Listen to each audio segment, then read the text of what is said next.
Assalamualaikum warahmatullahi wabarakatuh. Salam. Alhamdulillah Rabbil Alamin wa bihi nasta'in wa nusalli wa nusallim wa nubarik ala nabiyyina Muhammadin wa alihi wa sahbihi ajma'in wa ba'du. Akhwani wa akhwati fillah, para pemirsa TV Roja dan para pendengar di Roja yang dimuliakan oleh Allah Azza wa Jalla. Kembali kita melanjutkan pembahasan fikih muamalah dari kitab Umdatul Fiqh yang ditulis oleh Imam Al-Muwaffaq Ibn Qudamah, kemudian disyarahkan oleh Profesor Dr. Abdullah bin Abdul Aziz Al-Jibrin sampai pada bab talaqi as-sila. Taqra ya Syekh. Bismillah, qala al-mu'allif rahimahullahu ta'ala wa qala sallallahu alaihi wasallam la talaqaw as-sila'a hatta yuhabbata biha al-aswaqa fala yajuzu li ahli al-baladi an yastaqbalu ashab al-bada'i fayashtaru minhum as-sila'a qabla an yasilu ila as-suqi lima fi dhalika min ad-darari ala ashabi as-sila'i haythu yashtariha ha'ula'i minhum bi si'rin أقل من سعر السوق ويتضرر أيضا أهل البلد لأن هؤلاء الذين تلقوا الجلب فاشتروا منهم لا يبيعون هذه السلعة شارئا بل ينتظرون حتى يرتفع شعرها فيبيعونها على الناس بسعر مرتفع هذا وإذا تلقى أحد ركبان القادمين بالسلع فاشتراها منهم فإن لصاحب السلعة الخيار إذا وصل إلى سوق بين إمضاء البيع أو فسخه لما رواه مسلم عن النبي صلى الله عليه وسلم أنه قال لا تلقوا الجلب فمن تلقاه فاشتري منه فإذا أتى سيده السوق فهو بالخيار. Rasulullah sallallahu alaihi wasallam bersabda, janganlah kamu talaqau sila'ah, yaitu mengambil atau membeli sila'ah itu barang dagangan sampai diturunkan di pasar. Maka tidak diperbolehkan bagi ahlul balad, yaitu bagi penduduk negeri, untuk membeli atau bertemu dengan ashabul bada'i, pemilik barang, lalu kemudian dia membelinya dari mereka, yaitu barang dagangan, sebelum sampai kepada pasar, karena hal itu akan memberikan kemudaratan kepada pemilik barang, di mana mereka akan membeli dari pemilik barang tersebut harga yang di bawah harga pasar, dan ini memberikan kemudaratan juga bagi penduduk negeri tersebut, karena mereka akan mengambil barang dan membelinya, lalu kemudian dia tidak akan menjual barang tersebut secara cepat, akan tapi ditunggu sampai harga barang tersebut naik, lalu kemudian baru menjualnya kepada manusia atau masyarakat dengan harga yang lebih tinggi. Nah, Ya. Nabi sallallahu alaihi wasallam melarang talaqi as-sila, di mana pedagang lokal keluar dari kota menemui para supplier, para pedagang yang membawa barang ke sebuah daerah, desa atau kampung atau kota. Ya, ini masa dahulu para pedagang datang dengan kafilah dagang. nah. Ketika dia tahu pedagang ini akan membawa umpamanya gandum ke daerah kota Mekah, sebelum sampai kota Mekah sekitar 100 kilo, mereka sudah menghadangnya. Mereka menemuinya dan menawarnya. Ya, ini hikmah dilarangnya adalah karena akan merugikan kedua belah pihak. Itu siapa? Supplier, yaitu pedagang yang membawa barang dari suatu daerah, kemudian penduduk daerah tujuan tadi. Kenapa? Karena biasanya para supplier masa dahulu mereka tidak tahu harga di kota Mekah umpamanya. Harga barang-barang di kota Mekah, mereka datang mungkin dari daerah 1000 kilo atau bahkan dari 2000 kilo, 3000 kilo. Ya. Datang pedagang kapal dari India membawa rempah-rempah. Ya. Kemudian masuk di Jeddah. Lalu para pedagang Mekah datang ke sana menemui para supplier barang-barang rempah-rempah tadi. Ini para pedagang masa dahulu, dia tidak tahu berapa harga di Mekah sekarang. Apakah sedang tinggi atau sedang lagi turun harganya. Ya. Maka si pembeli yang mengadang di jalan tadi, tentu dia tahu harga di daerahnya dia. Ya, karena dia tahu bahwa si supplier ini tidak ngerti harga, dia tawar mungkin dengan harga yang lebih rendah. Supplier itu 6 bulan yang lalu bawa rempah-rempah itu dengan harga umpamanya 1 ton itu umpamanya, atau 1 unta umpamanya, dengan harga 100 dinar. Ya. Sekarang pedagang Mekah yang datang beli tadi, mencegat kapal tadi, dia tawar dengan 100 dinar juga. Ya. Sehingga dia merasa, oh masih bagus harga. Padahal sekarang di Mekah umpamanya harga sudah naik 150 dinar umpamanya. Berarti dia dirugikan dengan harga yang terlalu tinggi. Selisihnya antara harga yang ada di pasar dengan harga pembeliannya umpamanya. Maka kemudian penduduk Mekah juga mendapat mudarat, karena barang rempah-rempah tadi dibutuhkan dalam keseharian mereka untuk membuat bumbu makanan dan minuman. Ya. Ketika barang sudah dibeli dan dikuasai oleh pedagang dari Mekah tadi yang menemui suppliernya di Jeddah, akan dia jual, dia simpan dahulu, kemudian nanti dia jual dengan harga yang cukup tinggi, bahkan atau harga dengan yang lebih tinggi, sehingga mereka mendapat mudarat.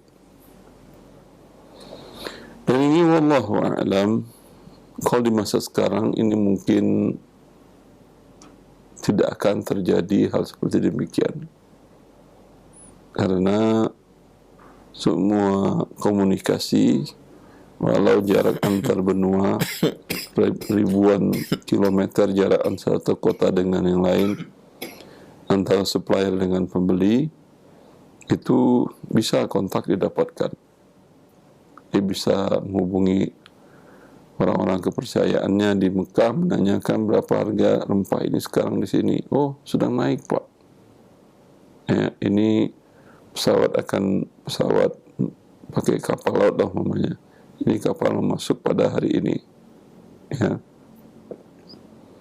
Mau dibeli di Jeddah, mau dibelinya di Mekah, ya, dia tidak akan dirugikan.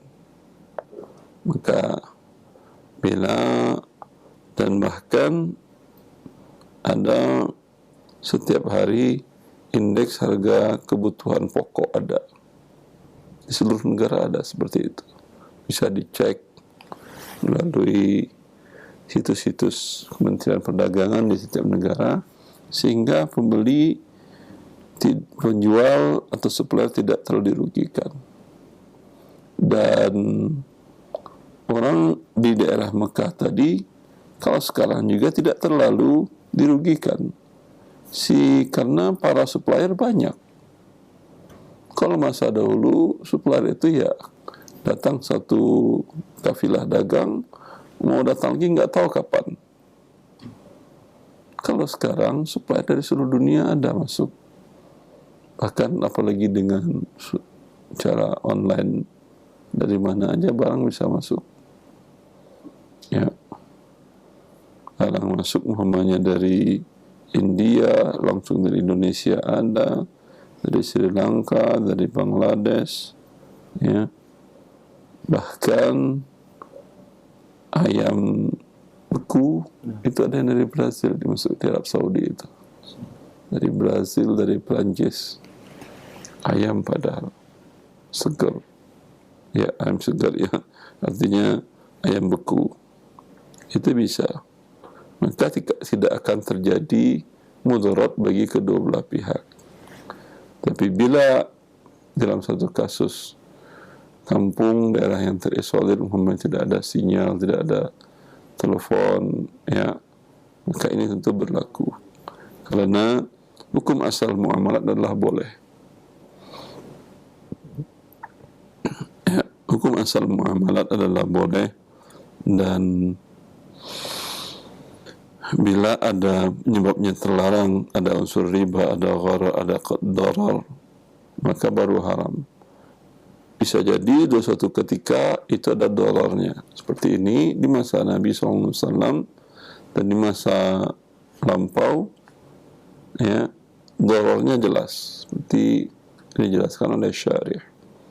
Namun di masa sekarang, ketika teknologi informasi begitu maju, ya, tentu ini darar tidak ada lagi.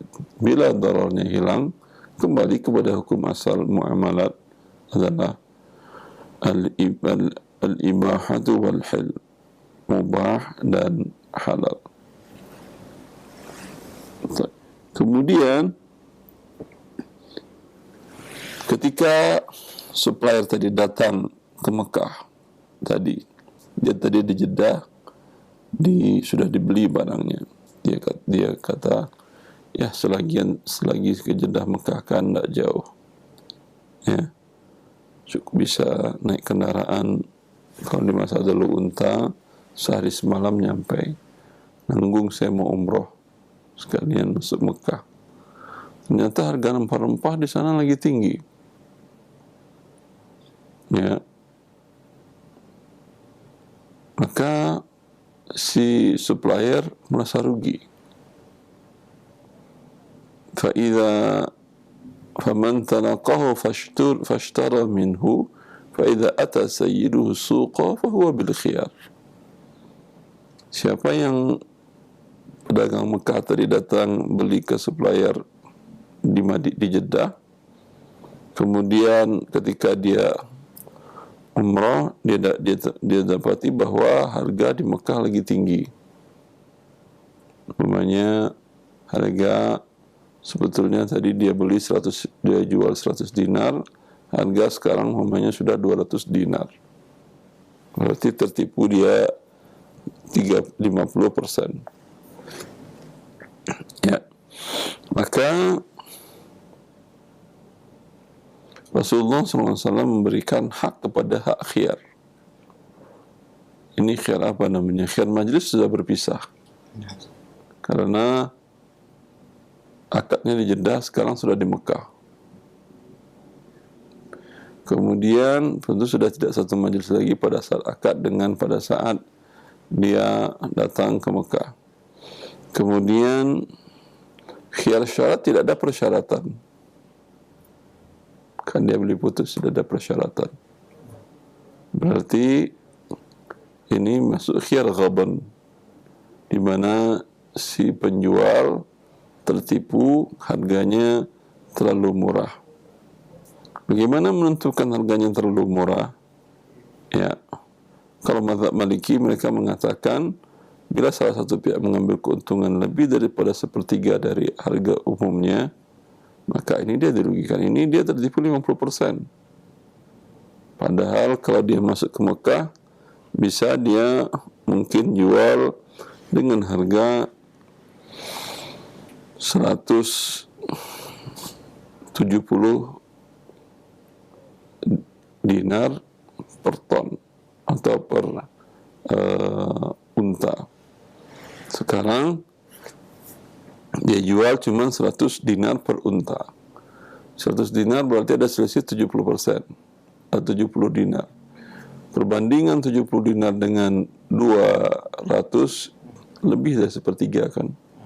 Maka ini menurut mazhab Maliki, dia berhak untuk membatalkan akad, mendapatkan khiyar ghaban, khiyar tertipu dengan harga barang. Fadhal, lanjut.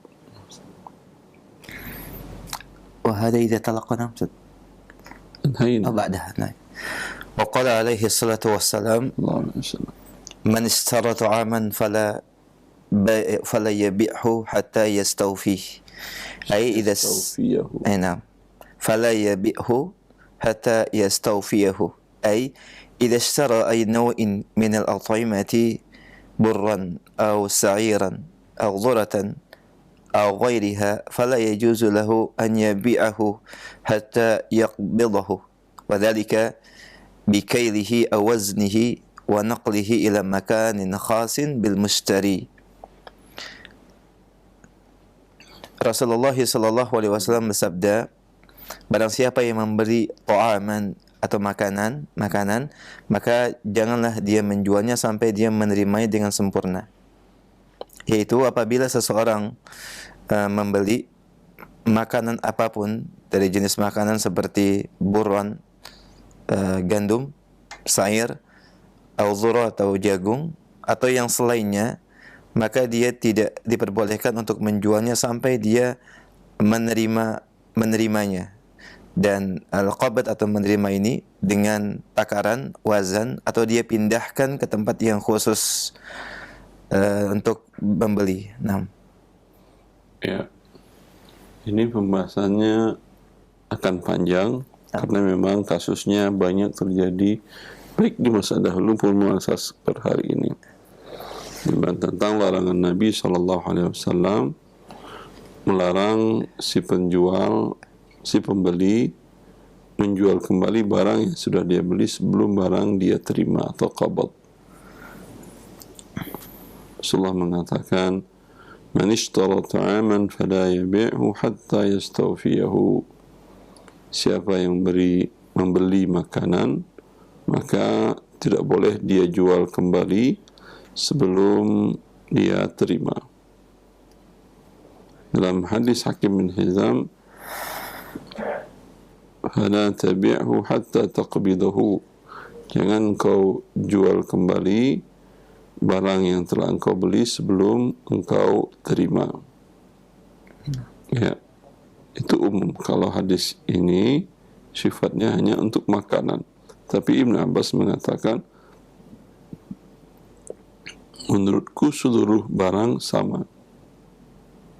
Seluruh barang sama. Bagaimana serah terima itu? Di sini syarih mengatakan dengan ditakar ulang.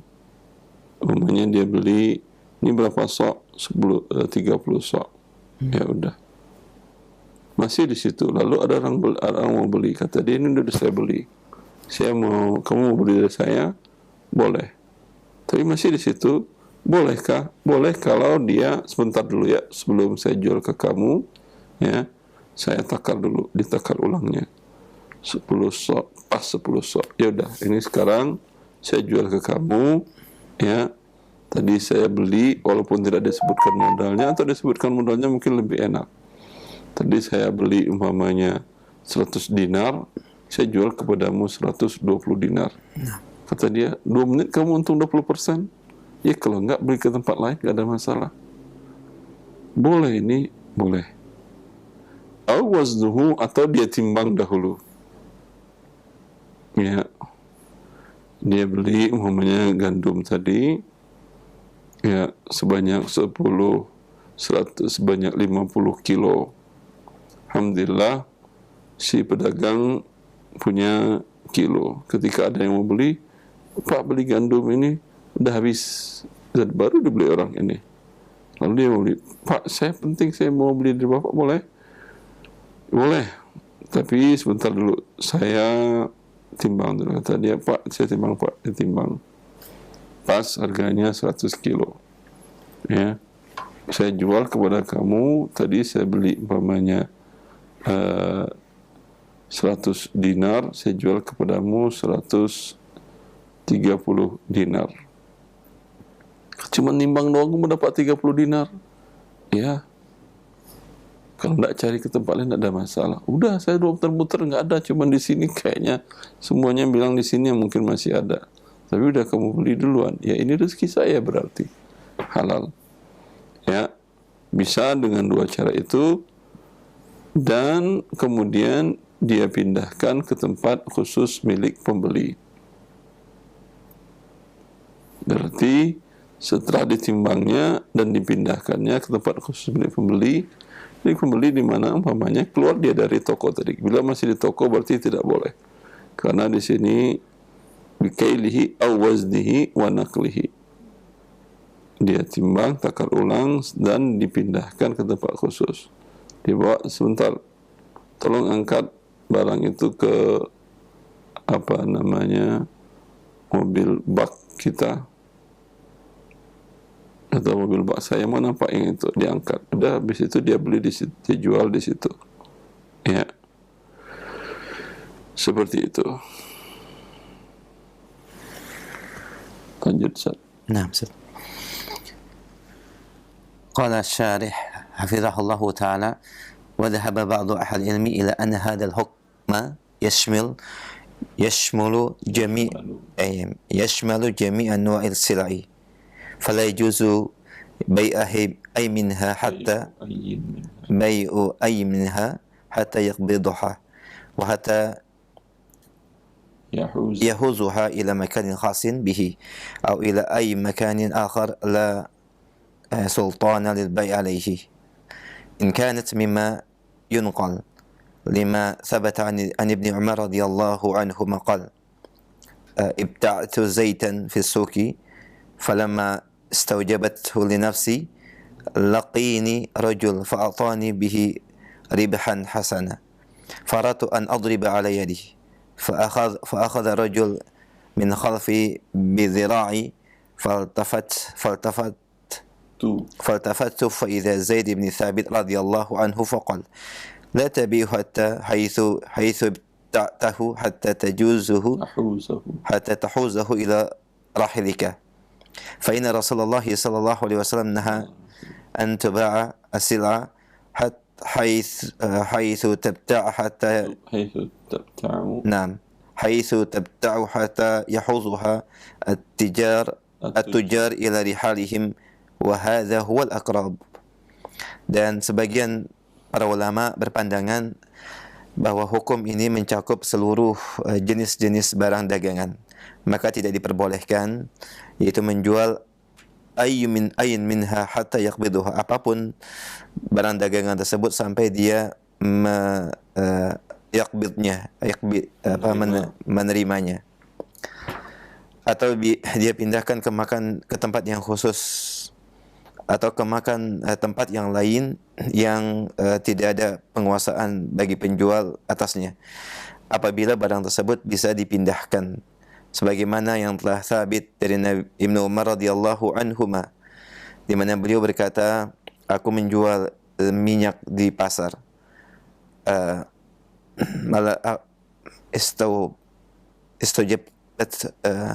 tatkala barang tersebut sudah wajib menjadi milikku, maka manakala barang tersebut telah wajib atas diriku, menemui aku seseorang, lalu kemudian aku memberikan kepadanya atau menjual kepadanya dengan mengambil keuntungan yang cukup, yang baik. Fa'aratu an adriba ala yadihi, wal adriba a'ta la safqah, maka aku hendak untuk adriba ala yadihi, yaitu menjual dengan kepadanya, maka fa akhadha rajulun min khalfi bidhara'i, ada seseorang yang menepuk, ya Ustaz, memegang dari belakang, maka tak kalah aku memegang melihat ini apa namanya? selendang, Bukan. tangan bagian atas, Bagian atas Nah. apa namanya? bawah pundak, Eh, tangan ini kalau di bawah pundak. Ya. memegang tanganku. Ya. Maka tak kalah aku menengok dia adalah Zaid ibnu Thabit radhiyallahu anhu, dan beliau berkata, janganlah kamu menjual barang sampai kamu turunkan dari kendaraanmu, karena Sampai kamu bawa kepada kendaraan. karena sesungguhnya Rasulullah sallallahu alaihi wasallam melarang seseorang menjual barang haitsu tabta hatta yahuzaha at-tujar ila rihalihim. Menjual barang sampai penjual memindahkan atau Iya. ya membawanya ke kendaraan mereka, dan inilah yang lebih kuat atau yang lebih dekat. Ya. Ini maknanya jelas bahwa tidak boleh menjual barang yang sudah Anda beli sebelum barang tersebut Anda terima. Dan menerimanya seperti apa? Tadi dengan itu di masa Nabi SAW, menerimanya ditakar ulang, ditimbang ulang, kemudian dipindahkan ke tempat yang menjadi milik Anda, ke gudang Anda, ke rumah Anda, ke mobil Anda, ya, di mana di sana si penjual pertama tidak menguasai tempat tersebut sehingga masih dalam penguasaannya, tidak harus dipindahkan. Ini yang penafsiran oleh muallif.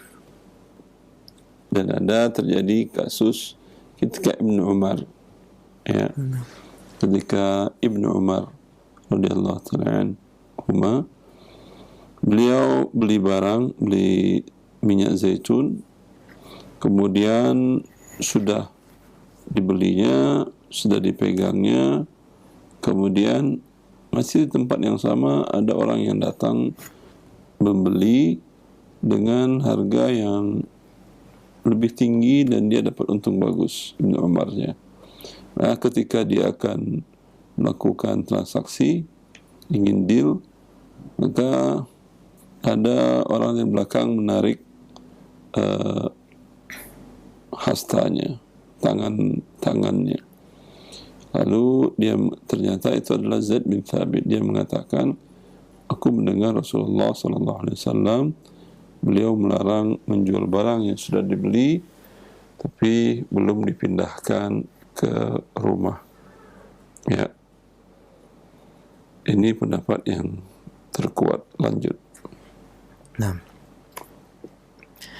Qala Syarih hafizahullah ta'ala, ولهذا فإن ما يجري في هذا العصر من بيع بعضهم بعض السلع كالسيارات والحديد والأدوات المنزلية وقطع الغيار والتي اتفق مع مصنع على تصنيعها قبل قبضه لها وما يجري من بيع بعضهم بعض السلع هل التي يشتريها من المزاد العلني أو غيره قبل قبضه لها كله بيع محرم منهي عنه والشرع لم يعين حقيقة القبض فدل ذلك على أن المعتبر فيه أعراف الناس وعادتهم ولذلك فإن حقيقة القبض في كل عصر وفي كل مكان تكون بحسب العرف في ذلك العصر أو ذلك المكان.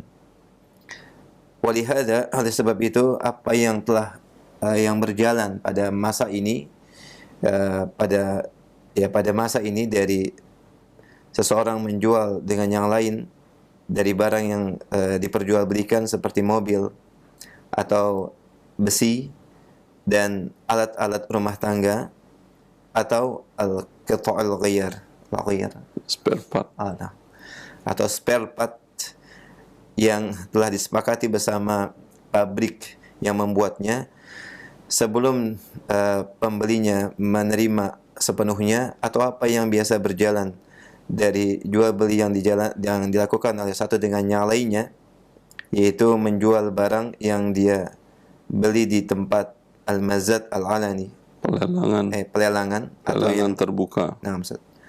Di tempat pelelangan terbuka atau selainnya, sebelum dia menerima sepenuhnya, maka jual beli seperti ini diharamkan dan dilarang. Ya. Lalu beliau syarih menjelaskan beberapa kasus yang terlarang masuk bagian larangan ini, yaitu banyak orang jual barang-barang, dia pesan ke dealer atau dia pesan ke pabrik, dia pesan dan dia beli. Tapi sebelum dia terima, dia sudah jual, atau mungkin masih di shipping, masih di perjalanan, masih di atas kapal, belum diterima. Ya, kemudian untuk mempercepat dia mendapatkan keuntungan cash flow-nya cepat, dia jual. Ya, maka ini termasuk menjual barang yang belum diterima. Ya, ini hukumnya adalah haram. Kecuali bentuknya adalah istisna mawazi. Ya, makanan umpamanya Anda membuat suatu makanan khusus, umpamanya kue-kue kering untuk lebaran. Ya, Anda tidak bisa menjualnya sebelum, kalau Anda beli dari pihak lain, dari pemasok umpamanya di daerah pinggiran di Jabodetabek umpamanya, di daerah Jonggol, banyak di sana orang-orang biasanya membuat kue-kue kering. Ya, Anda pesan. Ya. Kemudian Anda katakan kepada para pedagang di pasar-pasar di sekitar umpamanya daerah Jakarta, ya, saya ada pesan itu ke masyarakat di Jonggol, pesan kue ini kering. Kalian mau beli nggak? Oh iya Pak, ya bagus, kata dia. Ya udah, kalau gitu saya jual ke kalian dengan saya beli harga umpamanya per kilonya, ya umpamanya 50.000, saya jual kalian 60.000 aja, sehingga bisa kalian jual mungkin 100.000 pada saat Hamin 30 atau Hamin pada bulan Ramadan, sudah bisa kalian jual harga segitu. Siap, kata mereka. Tapi nanti apa ya bayarannya ketika barang datang. Siap, kata si penjual. Ini hutang dengan hutang, tapi ini istisna, nggak ada masalah. Tapi ini tidak boleh, karena dia menjual barang sudah tentu. Dia katakan saya pesan ke home industry yang ada di Jonggol, ini tidak boleh. Tapi kalau dia istisna mawazi dengan dia mengatakan kepada para pedagang di Jakarta Timur, ya, pedagang kue-kue kering, kata dia, saya jual kepada kalian kue kering, speknya seperti ini, ada yang kue seperti ini, ya sampelnya seperti ini, dibuat sampelnya. Ya, emang Bapak bikin sendiri atau gimana? Oh, itu nggak ada urusan kalian. Saya jual kepada kalian, ya, dengan harga per kilonya 60.000. Modalnya berapa? Ya, modalnya kalian nggak mau tahu lah. Yang penting setelah terimanya 1 Ramadan saya serahkan. Mau pesan berapa kilo silahkan. Oh, yang ada yang mengatakan Pak yang jenis ini saya pesan umpamanya 100 kilo, jenis ini 150 kilo dan seterusnya. Biar nanti ya Pak ya barang datang, ini tidak ada masalah karena namanya istisna paralel. Anda jual kepada mereka dengan spek, kemudian Anda beli lagi dengan spek. Bisa jadi di daerah Jonggol tadi terpenuhi speknya itu yang Anda inginkan, yang diinginkan oleh pembeli dari Anda, dan Anda cari di sana ada speknya dan mereka bisa buatnya. Bisa jadi mereka mengatakan, udah lama Pak kami nggak buat yang kue kering beginian, karena kondisi bahan baku di sini sekarang mulai susah. Anda tidak mesti di Jonggol, dah cari ke tempat lain. Mungkin ada di Bogor Utara atau Bogor Selatan atau Bogor Barat atau Timur mana, atau di daerah Cibinong daerah mana yang Anda perkirakan di sana bahan bakunya masih banyak. Ya, Anda datang ke sana, tanya kamu industri, oh iya Pak, siap. Kalau yang pertama Anda tentukan itu dari Jonggol, itu tidak boleh dijual karena barang tertentu, tidak dengan mausufu fi zimmah. Kalau yang itu belum Anda terima, Anda sudah pesan tapi belum diterima. Kalau yang kedua, kenapa boleh? Kalau belum pesan Anda lagi malah, karena Anda jualnya dengan spek ghairu muayyan, barang tidak tertentu. Ya, semoga pelan-pelan bisa dipahami. Dan kemudian syariat tidak menentukan cara qabad. Ya. Maka di setiap barang, setiap masa cara qabadnya beda-beda. Tergantung urufnya. Dalam kaedahnya, sesuatu yang tidak ditentukan oleh syariat, maka ketentuan aturannya kembali kepada uruf. Syariat menentukan umpamanya mahar wajib diserahkan oleh calon suami kepada istrinya. Ada urusan pernikahan harus ada mahar. Ini dijelaskan oleh para fuqaha tentang hal ini. Kemudian ketika pernikahan terjadi, si suami mengatakan, aku terima nikahnya. Ya, mahar tidak disebutkannya. Dan si wali pun tidak menyebutkan mahar, tapi aku terima nikahnya. Aku nikahkan engkau dengan putriku fulana binti fulan. Ya, aku terima nikahnya. Mahar tidak disebutkan, tidak ada masalah. Sah akad nikahnya, sah. Lalu maharnya apa ini? Itu mahar pada umumnya seperti apa? Tanyalah keluarga, kalau wanita ini punya kakak, punya bibi, punya ini, mahar mereka apa? Ada yang bilang, ada yang mengatakan bibinya, ada yang nikah, saya dulu nikahnya 10 gram emas. Tanya kakaknya bilang, saya ya sekitar 11 gram, 15 gram emas. Berarti sekitar segitu. Walaupun tadi tidak disebutkan, ya, akadnya sah, tapi maharnya kembali kepada mahar misal antara 10-15 lah. Ya. Bila tidak ditentukan, kembali kepada uruf. Dalam qabad juga tidak ada ketentuan cara qabadnya. Sehingga qabad uang dahulu bil barajim dengan tangan, sekarang bisa dengan masuk ke rekening. Ya, masuk ke rekening. Dia melakukan transaksi jual beli mata uang. Yang satu pembeli ingin beli dolar, dia punya rekening rupiah dan dolar. Si penjual juga punya rekening rupiah dan dolar. Lalu datang dia ke money changer tersebut, nanya berapa harga dolar segala macam. Kata dia sekian. Oh, ini bagus. Ya, mumpung saya akan nanti mau umroh, daripada beli nanti harganya makin tinggi, saya beli sekarang. Ya, dan dia tidak bawa uang tunai, dia hanya bawa mobile banking. Di sana ada rekening rupiahnya dan ada rekening dolarnya. Dia bilang ke money changer, Pak, saya mau beli umpamanya sebanyak 10.000 dolar. Ya, berapa sekarang dirupiahkan? Sekian, 100 juta. Berapa umpamanya? 150 juta.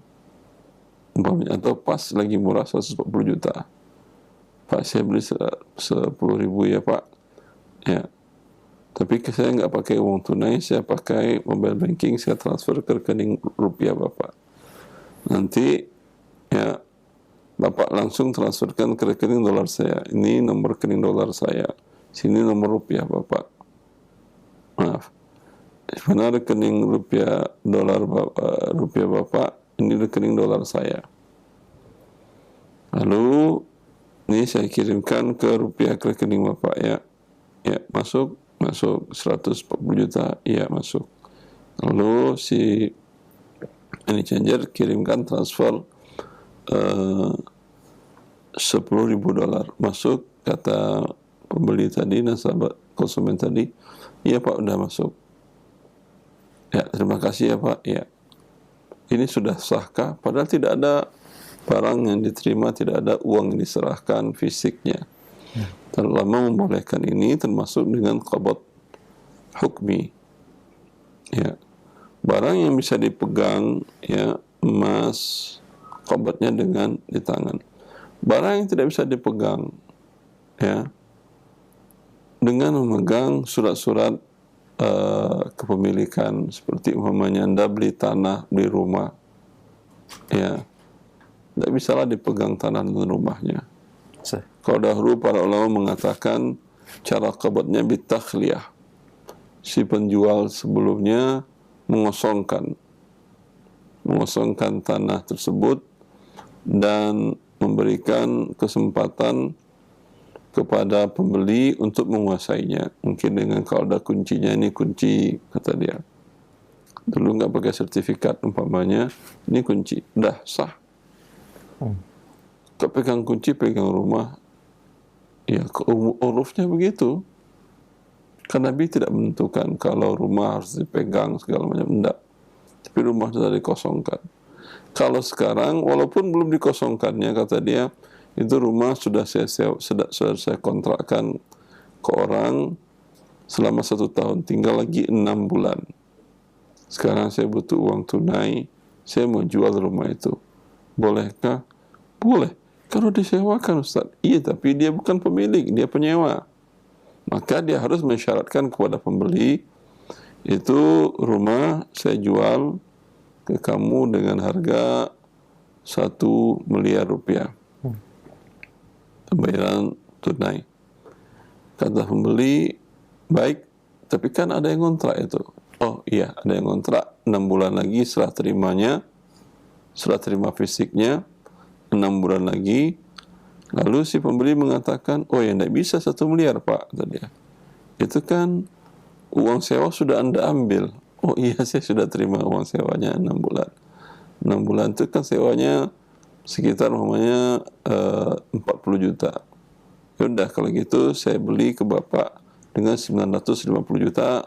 Kalau deal, saya transfer sekarang, saya terima surat-suratnya, kita ke notaris dan balik nama. Ya, ketika terjadi, udah, itu sudah sah qabadnya, walaupun di situ ada orang yang dari awal, sebelum akad, setelah akad, sedang akad, dan setelah akad, setelah terima dia perjanjian tadi, yang nyewa di sana, yang kontrak di sana belum keluar. Apakah sudah serah terima? Sudah.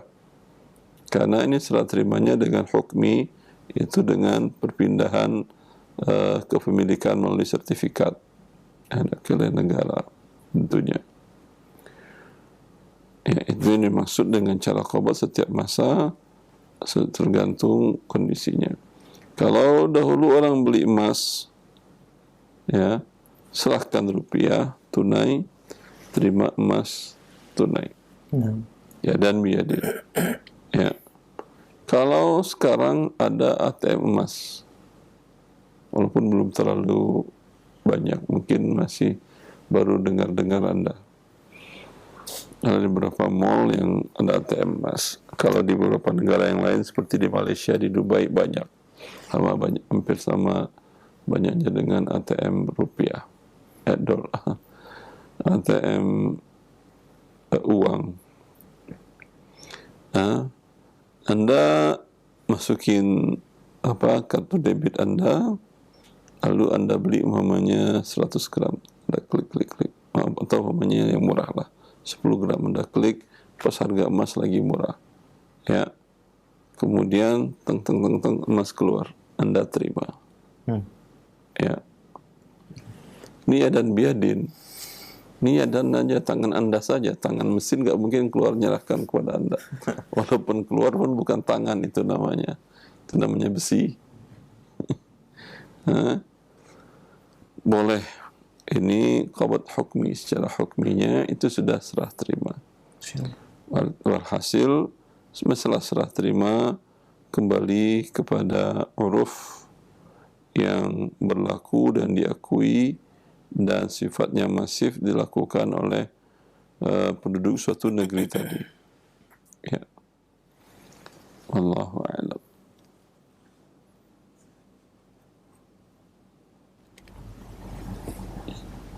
Akhwi Ustaz, baki ada غدا insyaallah.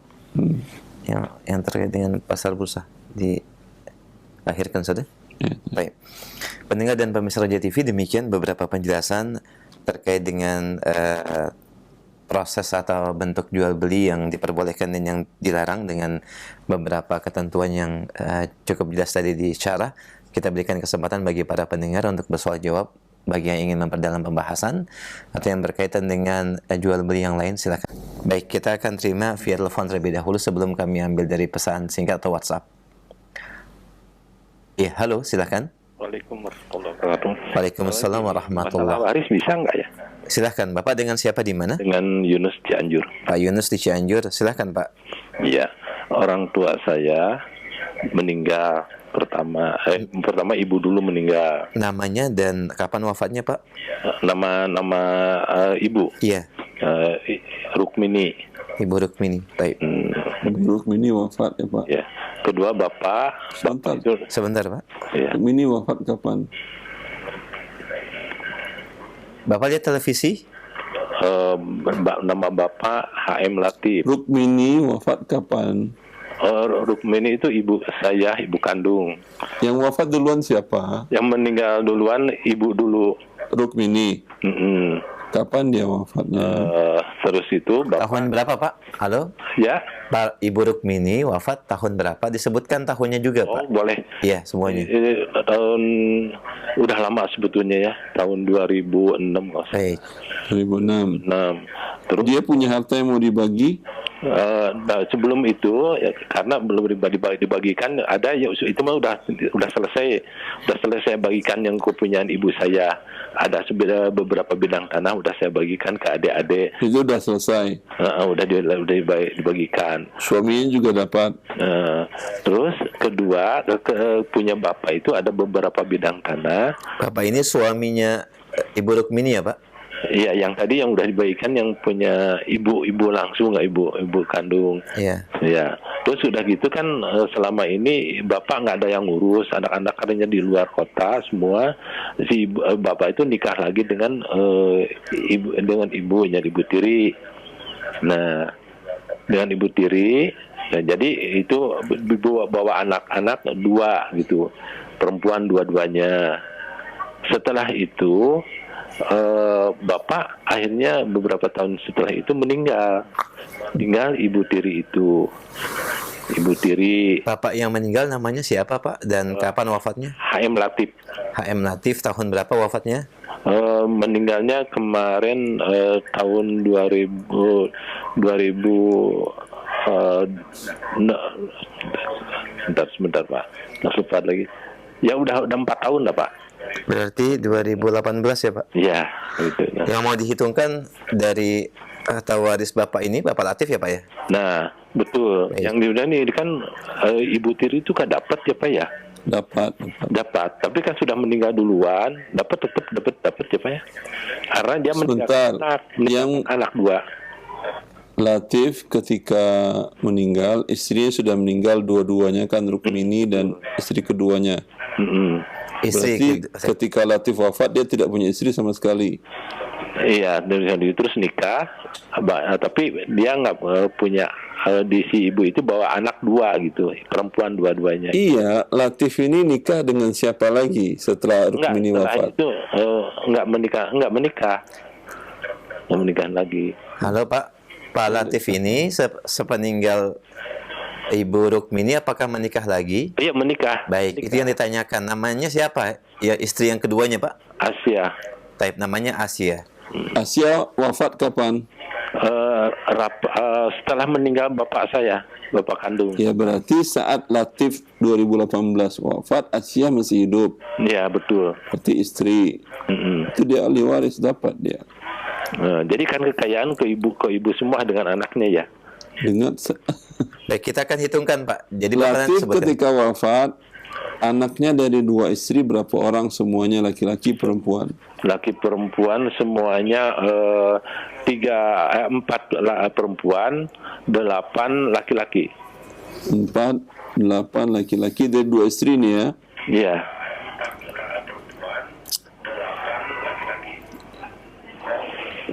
Empat anak perempuan. Iya.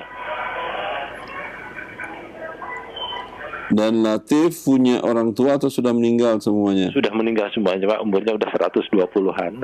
Ya, Masya Allah. Berarti istri Latif dapat 1/8. Siapa istrinya yang kedua tadi namanya? Aisyah. Asia. Anak laki-lakinya 8 ya Pak? Iya, anak laki 8.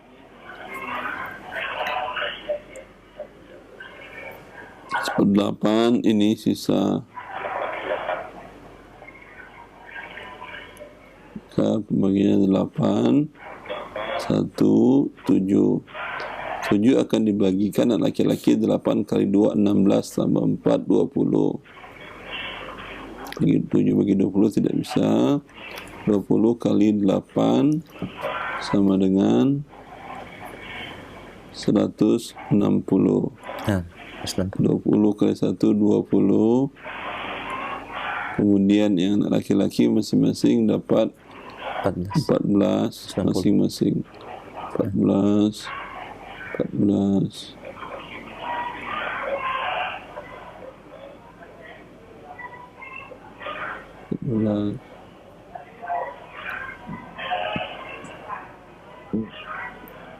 Berapa ini?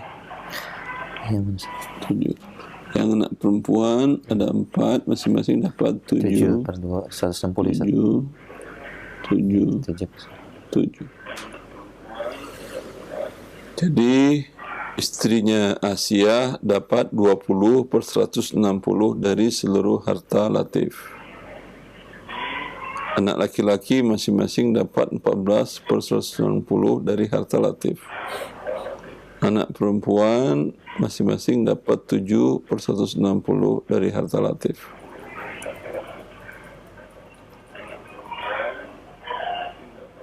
Sudah jelas Pak? Sudah jelas? Iya. Bapak lihat televisi atau dengar radio? Di radio ini saya matiin. Jadi Oh baik, itu sudah ditulis oleh Ustadz. Kalau Bapak lihat televisi nanti bisa dilihat rekamannya ya Pak. Oh iya. Ada tambahan yang lain Pak? Untuk sementara itu aja mungkin. Jadi kan cuman ini, ada beberapa anak Bapak membangun rumah di tanah Bapak juga, 6 orang gitu.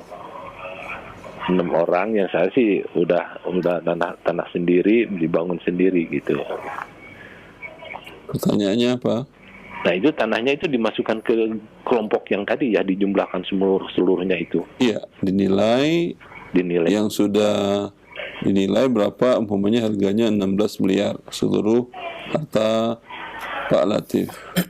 Jelas? Berarti yang perempuan istrinya dapat 200 juta. Anak laki-laki dapat 140 juta. Anak perempuan dapat 700 juta. Umpamanya. Ya, 160 berapa tadi? 16 miliar bagi 160. Maka kemudian yang masing-masing yang sudah bangun dinilailah. Kalau tanahnya itu senilai dengan 140 juta, saya ambil ini aja, tanah aja ya. Udah selesai. Yang lain redo. Yang udah bangun tanah yang lain, dia bilang ini mah tanah cuma saya ambil cuma 100 meter, paling 100 juta. Hak saya kan 140, bayar lagi 40 ke saya ya. Ya seperti itu. Paham?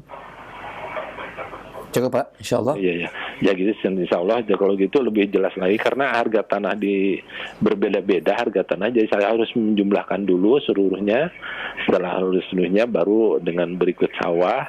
Jadi harus mungkin ya lebih lumayan lah gitu angkanya. Nanti angkanya mungkin saya mau datang lah ke sana lebih jelasnya gitu ke Roja ya subuh-subuh.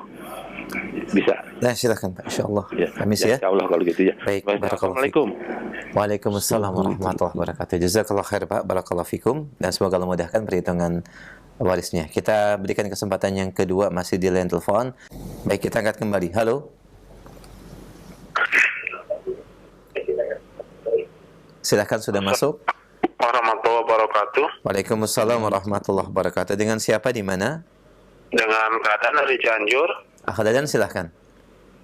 Ini boleh tanya tentang warisan ya? Iya, silahkan Pak. Ya. Ini ada dua kasus Ustaz.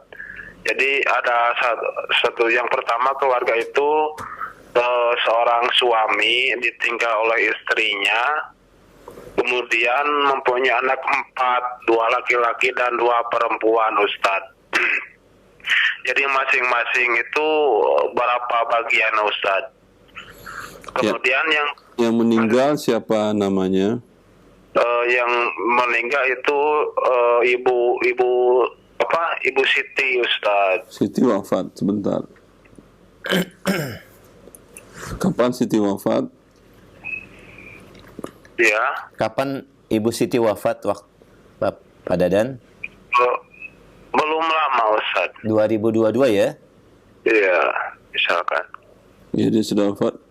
Ini misalkan atau iya? Tahunnya atau? Ini jadi permisalan Ustaz. Jadi Permisalan. Misalkan Siti wafat. Iya. Ya, pada Siti wafat, orang tua Siti masih hidup atau sudah meninggal misalkan? Sudah meninggal Ustaz. Berarti orang tuanya tidak dapat kalau sudah meninggal. Kemudian Siti punya suami. Iya. Kemudian Siti punya anak 4, 2 laki-laki dan 2 perempuan.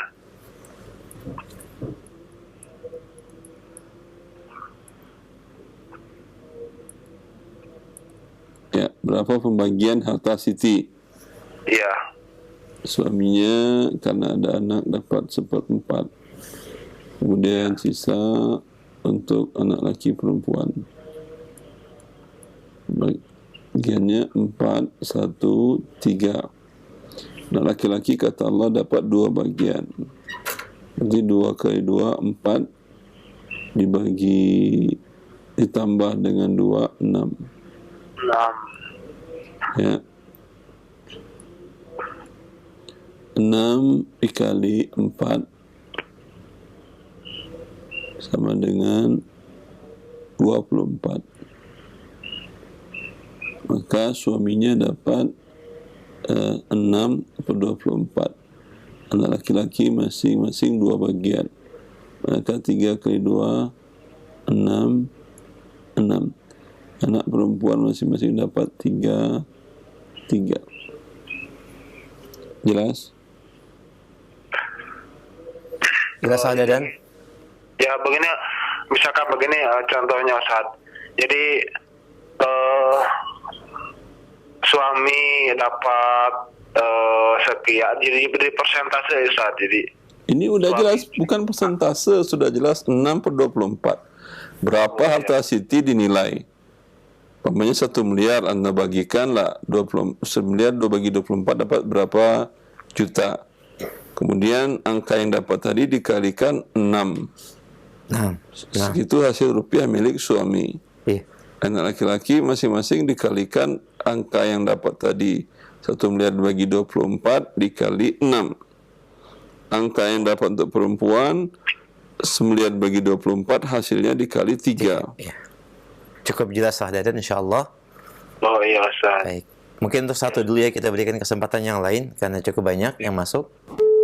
Baik, barakallahu fiik wa jazakallahu khair Dadan di Sukabumi ya. Baik, barakallahu fiikum. Cianjur. Nah, kita berikan berikutnya. Baik, kita angkat kembali. Halo. Silakan, sudah masuk. Assalamualaikum. Waalaikumsalam warahmatullahi wabarakatuh. Dengan siapa akhi di mana? Dari hamba Allah di Palembang. Silahkan Pak, silahkan. Begini Ustaz. Assalamualaikum Ustaz. Assalamualaikum. Ustaz, di daerah saya ini sekarang lagi marak ada pekerjaan pertambangan. Jadi ada tambang batu bara, ada pertambangan Ustaz. Pertambangan rakyat. Jadi masyarakat itu masing-masing menambang tanahnya masing-masing, kemudian untuk dijual ke perusahaan-perusahaan gitu ya. Nah, kami ini ada sebidang tanah yang juga ada kandungan batu bara. Apakah boleh kami lakukan penambangan itu, Ustaz, walaupun belum ada izin lah dari pemerintah? Wallahu a'lam. Secara syariat pada dasarnya tidak ada syarat sah jual beli izin dari negara. Tetapi dalam kondisi kehidupan Anda memang menggali batu bara dari tanah sendiri, tetapi akan berdampak enggak kepada lingkungan dalam bentuk umpamanya tanah sekitar sana mungkin akan menjadi sebelumnya adalah daerah hutan, daerah daerah resapan air, kemudian sekarang digundulkan karena untuk mengambil batu bara tadi, dan terkadang air tertumpul di sana karena membentuk lengkungan ke dalam tanah sehingga merusak lingkungan sekitar, membuat longsor tanah sekitar, membuat banjir ke daerah sekitar. Ya, itu tentu Anda walaupun di tanah sendiri hukumnya berdosa, menyebabkan mudarat bagi banyak manusia. Setiap seseorang mendapatkan mudarat tentu Anda mendapatkan satu dosa. Bila dari akibat itu ada kematian jiwa dengan adanya banjir atau longsor tadi, tentu siksaannya berat di dunia dan di akhirat. Ya, maka walhasil pemerintah menerapkan perizinan tadi tujuannya untuk analisa dampak lingkungannya tidak merusak lingkungan secara keseluruhan. Maka sebaiknya ikutin apa yang disyaratkan oleh pemerintah, perizinan dan seterusnya. Demikian Pak, cukup jelas. Alhamdulillah. Baik, alhamdulillah. Jazakallah khair. Barakallah fiik. Dan kita berikan kesempatan berikutnya masih di line telepon, masih dalam bab jual beli, dan bagi Anda yang ingin bertanya terkait dengan pembahasan silakan kita angkat kembali. Halo. Iya, sudah masuk, silakan. Assalamualaikum. Waalaikumsalam warahmatullahi. Dengan siapa akhi di mana? Hamba Allah di Bandung. Silakan Pak. Fadhal.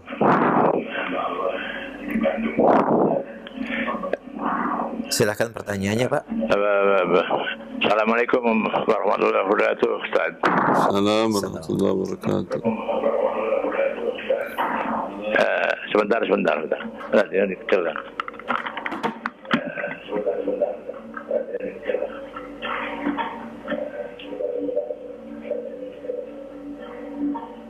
Iya, dikecilkan dulu volume suara TV-nya, ada feedback. Baik, silakan Pak. Ini ada dua permasalahan Ustaz ya. Jadi kakak istri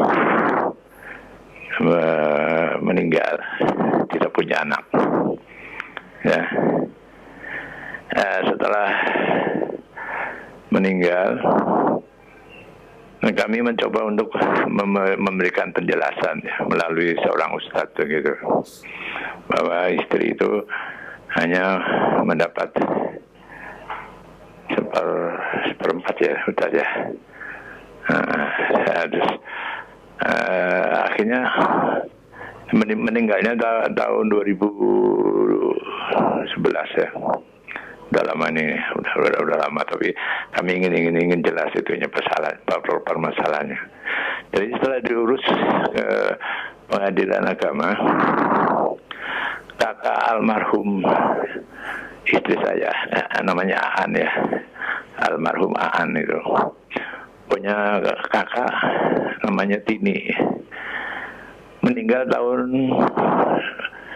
89, 1989. Ada oleh pengadilan agama ditetapkan bahwa almarhumah itu yang meninggal tahun 1989 itu ikut menjadi ahli waris. Ya, karena beliau sudah meninggal, jatuh kepada anaknya gitu ya. Satu ya. Keduanya mengenai pembagian harta warisnya. Kelihatannya istri almarhum, kata istri saya itu, jandanya itu, mendengar ada peraturan kompilasi hukum Islam yang kelihatannya menguntungkan menguntungkan perempuan gitu. Ada oleh MUI Jabar, diberi, karena dia mengadu ke sana, terus diberi jawaban bahwa dia mendapat separuh dan yang separuhnya lagi dia masih mendapat lagi begitu. Itu semua berdasarkan kompilasi hukum Islam. Dari keluarga yang masih ada waktu itu pernah mendatangi MUI menanyakan hal ini. Kok lain dengan ada yang ada dalam Al-Quran? Bagaimana ini?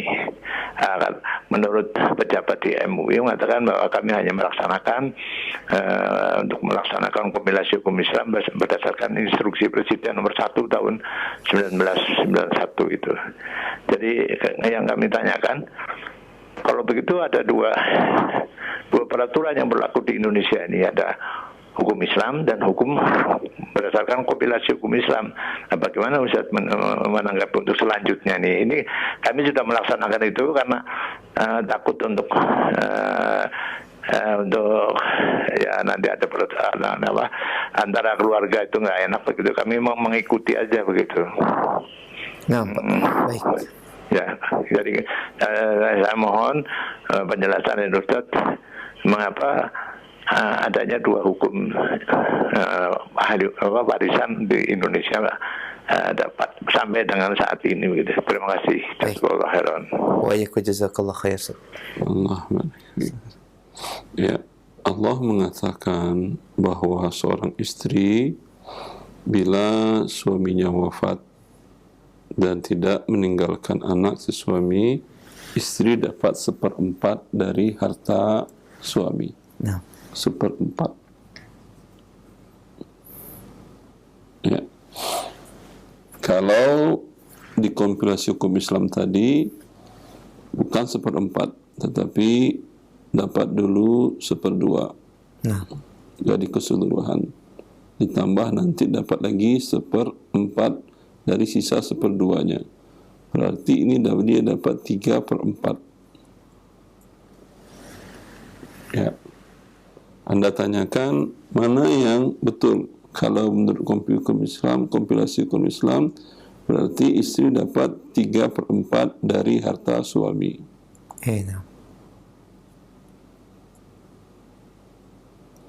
Dari Al-Quran tidak pakai kompilasian, kata Allah, falahunna ar-rubu'u mimma taraktum illam yakun lakum walad. Bila seorang kalian wafat, maka untuk istri kalian 1/4 jika kalian tidak punya anak. Ini Al-Quran ya, tanpa ada kompilasi dengan apapun juga, baik hukum manusia, hukum apapun, tidak. Ini murni dari Al-Quran yang turun dari langit, diturunkan oleh pencipta langit dan bumi, disampaikan oleh Jibril. Jibril menyampaikannya kepada Muhammad sallallahu alaihi wasallam. Dan kita bisa melihat itu di surat An-Nisa di ayat ke-12 ya, di terjemahan seluruh bahasa apapun ya, bahasa Indonesia mau bahasa Inggris mau bahasa Spanyol, jelas bahwa istri mendapatkan 1/4 bila suami wafat tidak meninggalkan anak. Kalau anda tanyakan di Indonesia ikutin yang mana, wallahu a'lam. Kalau Anda orang Muslim, seorang Muslim tentunya diikutinya Al-Quran. Ya. Nah, Fadhal. baik, cukup jelas Bapak jawaban yang disampaikan, barakallahu fiik, dan kita angkat kembali. Silakan. Halo. Sudah masuk, silakan. Halo. Halo. Ya, ahlan. Assalamualaikum, Pak. Waalaikumsalam. Dengan siapa di mana? Dengan Abu Adnan di Bintaro. Abu Adnan, silakan pertanyaannya.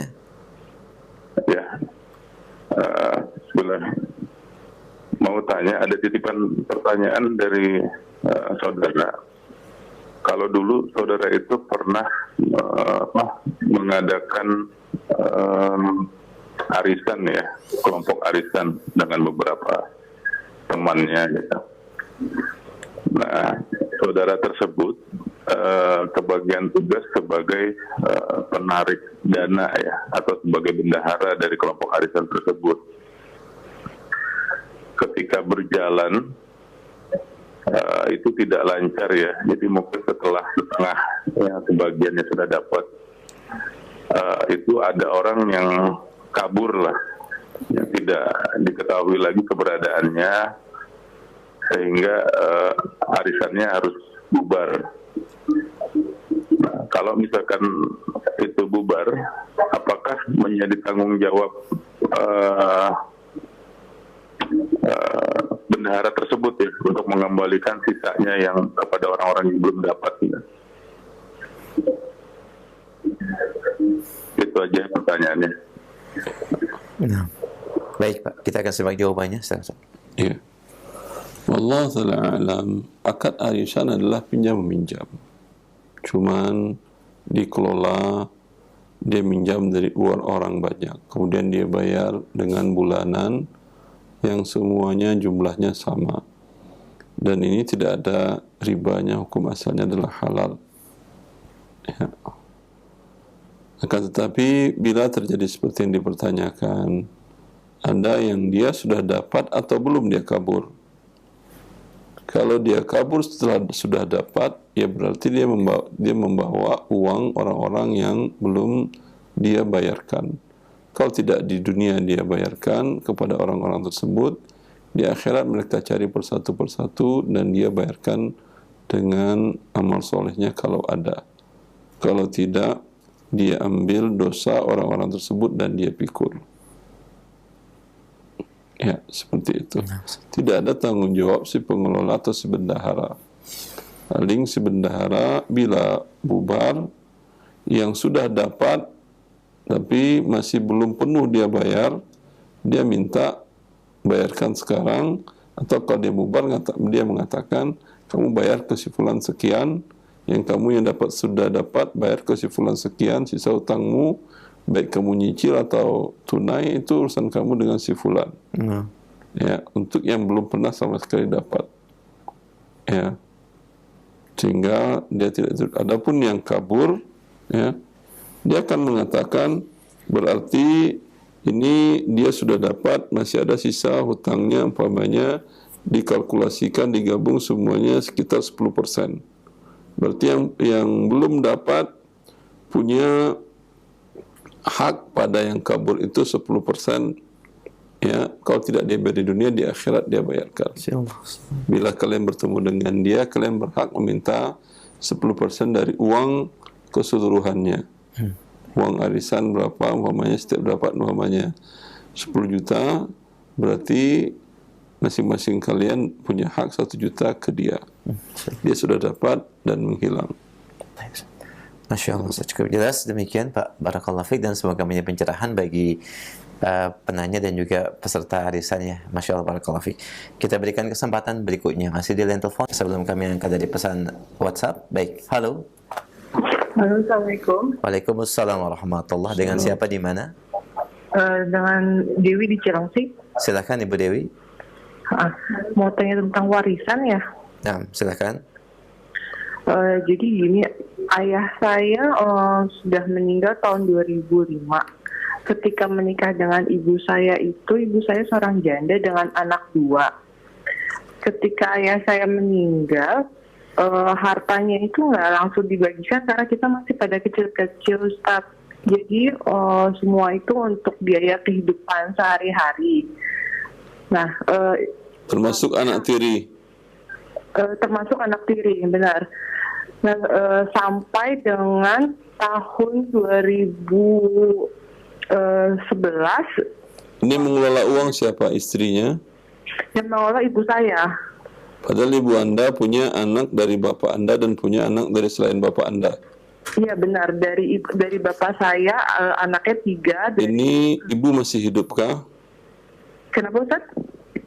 Ibu Anda masih hidupkah? Sudah meninggal baru ini, Ustaz. Kalau sudah meninggal, mohon anak-anaknya maafkan. Karena si ibu berarti mengambil hak anak yatim untuk anak dia. Yang anak dia itu yang bawaan tidak dapat hak 1 sen pun dari suaminya yang meninggal ini. Oh, jadi dari ayah saya, anak yang dari suami yang lain tidak berhak ya, Ustaz? Tidak berhak dapat apapun juga. Kecuali ayah Anda dulu pernah menghibahkan sesuatu kepada mereka atau mewasiatkan sesuatu kepada mereka. Bila tidak dan ibu tetap memberinya sama dengan anaknya yang lain, maka ibu telah menzalimi anak-anak yatim tadi. Ya, sekarang maafkanlah, semoga Allah mengampuni dosanya dan mengampuni dosa Anda. Iya, Ustaz. Pertanyaannya apa? Ada lagi, Ustaz, satu lagi, Ustaz. Dari harta ibu saya kan kemarin ada beberapa emas ya, Ustaz, yang dari hadiah dari saya. Apakah itu harus dibagikan juga, Ustaz? Ibu Anda kemudian wafat? Sudah wafat ibu saya kemarin ini. Ini mau tanya bagi hartanya? Iya benar, Ustaz. Kalau hartanya dapat untuk seluruh anaknya, baik dari suami bapaknya yang bapak Anda atau suaminya yang sebelumnya. Oh, termasuk emas dari hasil pemberian anak-anak juga dibagikan juga, Ustaz ya? Iya. Oh, iya baik. Cukup jelas? Jelas, Ustaz. Baik, alhamdulillah. Terima kasih, Ustaz. Jazakallahu khairan. Wa iyyakum jazakallahu khair. Barakallahu fiik. Kita angkat selanjutnya pertanyaan dari pesan WhatsApp. Baik, Assalamualaikum warahmatullahi wabarakatuh, Ustaz. Pertanyaan dari Ibu Wigati.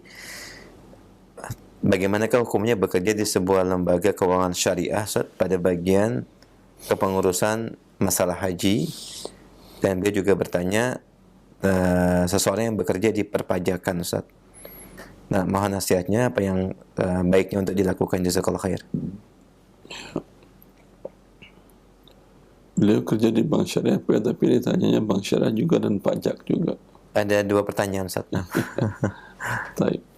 Yang pertama, bila dia di bagian dana talangan haji di bank syariah, ini dana talangan haji itu adalah bentuknya akadnya qard, pinjaman. Nah. Dan di sini bank syariah mendapat manfaat dalam bentuk biaya administrasi yang lebih besar daripada biaya administrasi normal.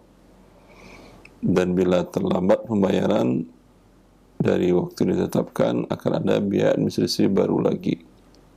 Ya, ini hukumnya riba. Ya. Dan selain hukumnya riba, juga ini menyebabkan mudarat bagi kaum muslimin Indonesia, sehingga muncul antrian puluhan tahun yang tidak jelas kapan terurainya. Ya, antri haji 40 tahun. Ya. Ini bekerja di bagian divisi ini, walaupun di bank syariah, itu menyebabkan mudarat kepada kaum muslimin, ratusan juta kaum muslimin Indonesia. Tentu orang yang menyebabkan mudarat kepada kaum muslimin akan diberikan Allah mudarat kepada dirinya. Ya. Yang kedua, dia bertanya tentang bekerja di pajak. Ya, pajak dalam syariat Islam jelas. Ya. Ketika Umar bin Khattab radhiyallahu anhu, ketika salah seorang sahabat Nabi yang bertaubat dari perzinahan sampai dia kemudian dilakukan hukum, didirikan padanya hukum cambuk dan beliau wafat. Ya. dan sebagian sahabat merendahkan orang ini yang sudah bertaubat ini. Kata Rasulullah, Allah telah menerima taubatnya, ya, yang taubatnya, yang penerimaan taubat itu cukup untuk bagi orang-orang penarik pajak, menunjukkan dosa penarik pajak tidak gampang, berat. Kemudian Umar ketika mengutus pegawainya untuk menjadi pengelola zakat, kemudian pengelola zakat tersebut mengambil harta zakat dari daerah lain, dari Bahrain, dari timur Jazirah, dia bawa ke Madinah. Lalu Umar mengatakan, ma ba'athuka jabian, aku tidak mengutusmu sebagai tukang pajak. Ya, zakat itu diambil dari orang di sekitar situ yang kaya, yang mampu, diberikan untuk di sana. Itu yang zakat. Kalau pajak, iya, untuk diambil untuk kepentingan pemerintahan pusat. Ya. Maka dalam hal ini, dan sepakat para ulama, pajak hukumnya haram kecuali darurat. Seperti apa itu darurat? Negara dalam keadaan tidak punya aset untuk menyelenggarakan negara. Ya, dengan demikian bila negara tutup karena tidak ada uang lagi, tentu mudaratnya lebih besar. Maka dalam hal ini bisa diterapkan pajak dengan pajak yang adil. Ya, pajak yang adil namanya dengan pajak langsung, bukan pajak tidak langsung. Karena pajak tidak langsung itu akan mengena semua orang, miskin, kaya pun akan kena. Ya. Pajak rumah makan umpamanya, warteg dipajakin. Yang belanja ke warteg jarang orang kaya. Yang makan di warteg orang miskin. Sehingga mereka pun terkena pajak untuk memenuhi kebutuhan pokoknya. Maka ini tentu jelas kezalimannya. Maka bekerja di tempat yang zalim, tapi apakah Indonesia sudah sampai pada tahap darurat menarik pajak? Wallahu ta'ala a'lam. Karena yang namanya darurat sifatnya adalah temporer. Itu namanya darurat. Kalau setiap saat bukan darurat namanya, itu tuman namanya. Memang sudah jadi kebiasaan. Ya. Darurat umpamanya dibolehkan makan babi. Ya, pada saat orang mati kelaparan, akan daripada mati kelaparan yang ada babi pun sudah jadi bangkai, boleh dimakan. Ya. Tapi kemudian wah enak juga tuh babi. Sekarang sudah tidak ada kelaparan, makan pokok banyak, hewan yang halal banyak, disembelih banyak, dia tetap juga makan babi. Ini tetap haram hukumnya karena dia sudah tidak darurat lagi. Ya, darurat artinya sifatnya adalah waktunya tertentu, habis selesai pembolehannya. Ya, maka ini diterapkan oleh negara Indonesia, saya kira bukan dalam rangka darurat. Kalau rangka darurat, ya, kondisi darurat dibolehkan. Seperti dalam sejarah Islam pada masa ke abad ke-6 antara 6-7 Hijriah, itu ada, baru pada waktu itu ada penerapan pajak. Karena negara sedang dalam keadaan khilafah, sedang dalam keadaan perang, dan harta Baitul Mal menipis, defisit anggaran perang, sehingga banyak ulama memfatwakan negara khalifah boleh menarik pajak dari warganya, rakyatnya, kaum muslimin. Tetapi beberapa ulama seperti Imam An-Nawawi, beliau melihat ini belum darurat. Beliau melihat kehidupan mewah para pejabat-pejabat negara di waktu itu, baik para budak khalifah, dan khalifah di waktu itu sebelumnya adalah budak dan belum dimerdekakan. Ya. Maka dia menfatwakan ini belum darurat, saya tidak membolehkan pajak, hukum asalnya masih haram.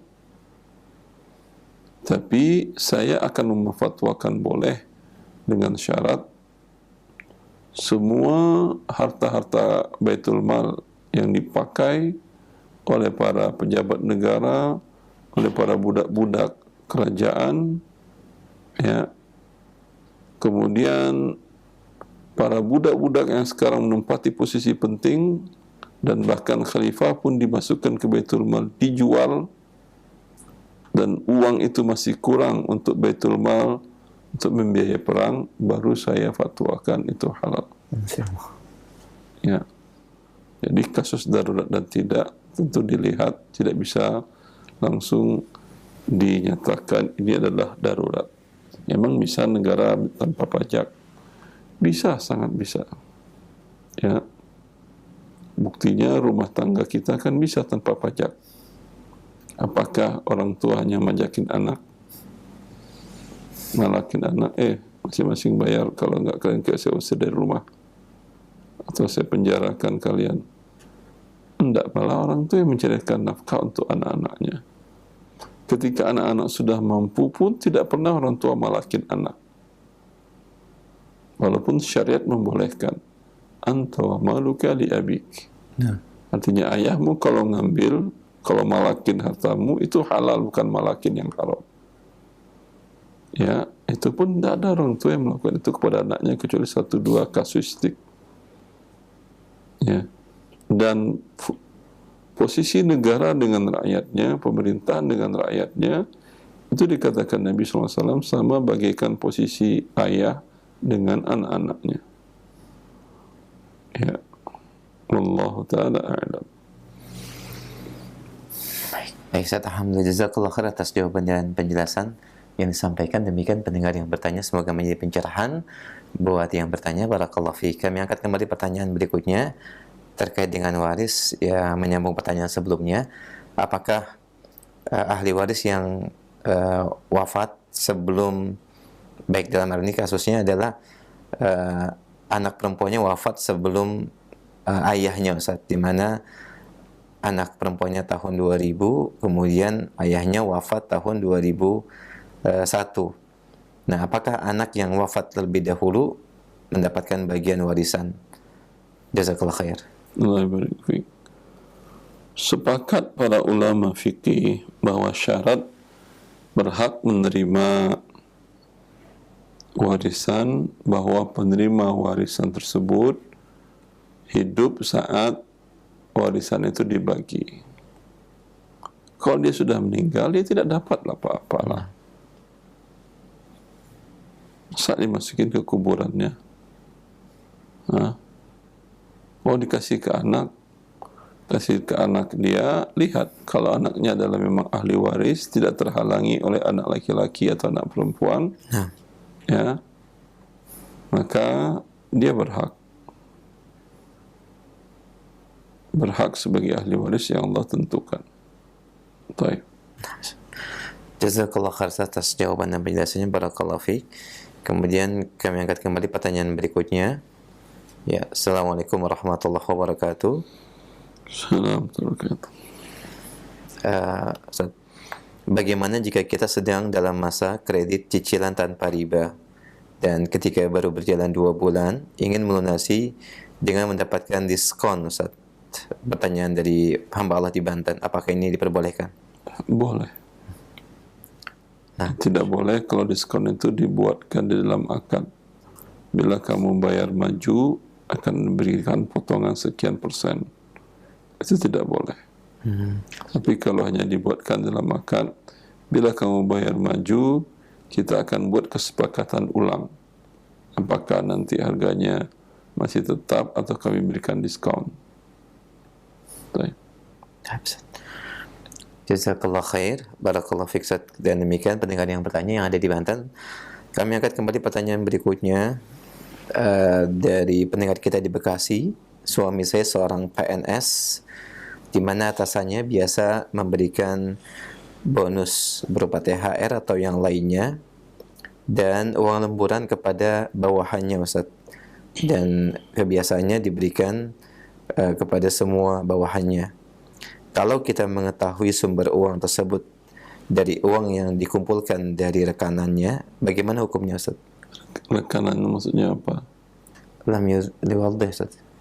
Ya, wallahu alam. Kalau Anda ragu, ya, kalaulah pegawai negeri tentu harus ada jelas uang dari mananya.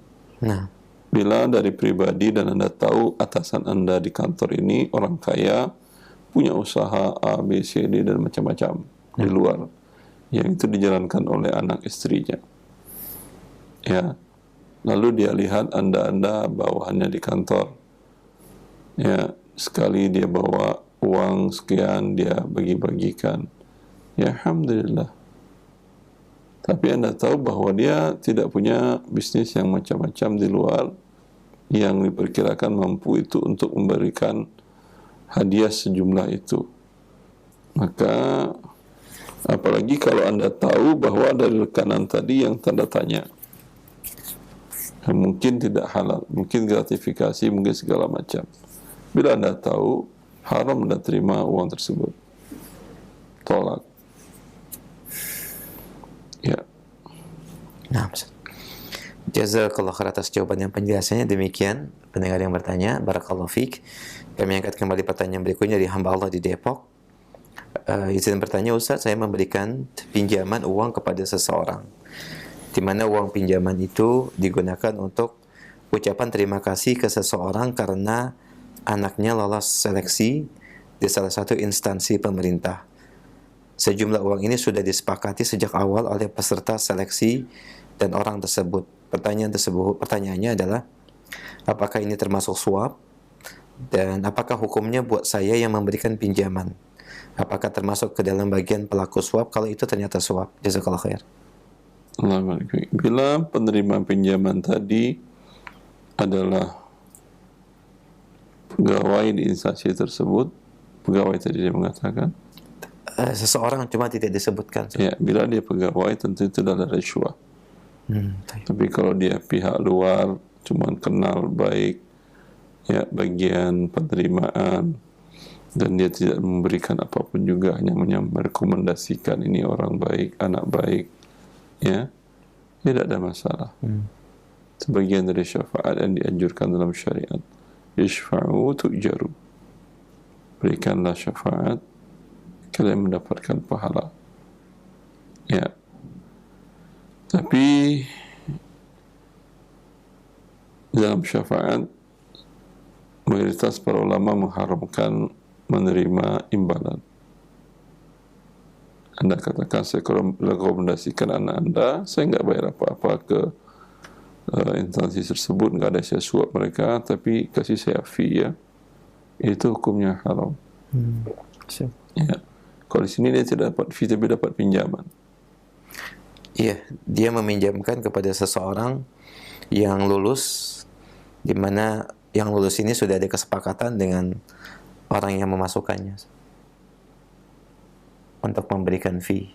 Jelas katanya dia pinjam untuk berikan fee. Nah, ucapan terima kasih. Kalau jelas, jangan berikan pinjaman kepada dia. Nah, membantu dia dalam berbuat dosa, hukumnya haram. Baik. Demikian pendengar yang bertanya, cukup jelas insyaallah. Jazakallah khair, barakallahu fiik. Pertanyaan berikutnya dari Bapak Irman di Jakarta. Ibu Ana, Ibu Nia sudah wafat 1 tahun yang lalu, Ustaz. Dan semasa hidup beliau rahimahullah pernah gadai sawah. Beliau sebagai pemilik uang. Selama masa gadai, sawah digarap oleh Ibu Nia dan hasil sawah diambil oleh Ibu Nia. Saya sebagai anak sudah sempat menyampaikan bahwa pola gadai ini dilarang agama karena mengambil manfaat di dalamnya. Beliau menjawab bahwa pola ini sudah berjalan di masyarakat dan ilmunya belum kami ketahui waktu itu. Sampai beliau meninggal dan masa gadai ini masih berjalan. Mohon nasihat atas kondisi ini, Ustaz. Ya, wallah ta'ala alam. Dia sudah tahu dan sudah diberitahu, tapi mengingkarinya karena sudah biasa dilakukan oleh orang-orang di situ. Nah. Ya, khawatir Allah akan memberikan sanksi kepadanya, tetapi Allah Maha Pengasih Penyayang. Jelas anak-anak minta doakan agar Allah merahmatinya dan mengampuni dosa-dosanya. Ya. Adapun yang akan Anda lakukan sekarang anak-anaknya adalah dengan memberikan tanah tersebut, mengembalikan sawah tersebut kepada para pemiliknya. Dihitung sewanya, karena selama ini dimanfaatkan, hitung sewanya.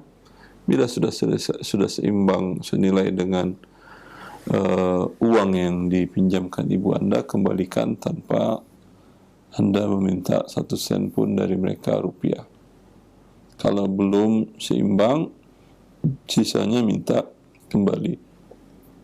Ini tanah kalian, ya, dulu orang tua kalian pernah meminjam emas ke ibu saya sebanyak 100 gram, ya, dan sudah ada hasilnya. Diambil ibu saya hasil tanah ini sebanyak 90 gram emas. Tinggal kalian bayar 10 gram emas lagi, ya, ini tanah ambil oleh kalian. Kalau terlanjur umpamanya sudah lebih, ya, sudah dibayar, sudah hasilnya sampai 105 gram, berarti anak-anak, ya, mengembalikan sawah dan membayarkan hutang ibunya 5 gram tadi, ya, agar tidak dimurkai oleh Allah Azza wa Jalla. Andai mereka tidak mampu, mintalah kehalalan dari keluarga yang meminjam uang dan pemilik lahan tersebut. Wallahu a'lam.